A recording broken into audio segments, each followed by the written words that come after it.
¿Qué tal, ruteros mochileros? Aquí os presento la cala Jonca. Esta cala es un rincón que hay aquí al lado del puerto de Sant Feliu de Guíxols. Es justo donde acaba el camí de ronda, que os enseñaré unas imágenes, que vienes desde lo que es S'Agaró. Está al lado justo de la ferrata. Y esta es una cala que solo recomiendo cuando haga muy buena mar. De hecho, ya veis la pasarela de hierro para aguantar las embestidas del agua. Hoy es un día de muy buena mar y ya está un poco movida porque hace un enclave así, un rincón. He observado que de aquí se tira mucha gente desde las rocas, cosa que no recomiendo, pero sí tengo que decir que hay mucha profundidad. No me gusta ver a la gente que se tira de las rocas, aparte ya sabéis que está prohibido, pero bueno, si se ha de tirar desde alguna, esta la veo que al menos que hay mucha profundidad. Yo me he bañado aquí abajo.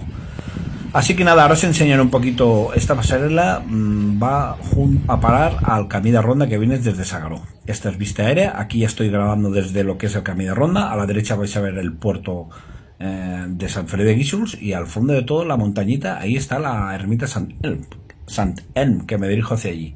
Así que nada, con esta estampa ahora os enseñaré el caminito de ronda, que está muy chulo. Hay una buena pendiente, pero bueno, ya estoy llegando al tramo final, y así que con alegría y entusiasmo espero que os haya gustado esta cala. ¡Let's go! Recordar, si hay gente, bañito y seguimos.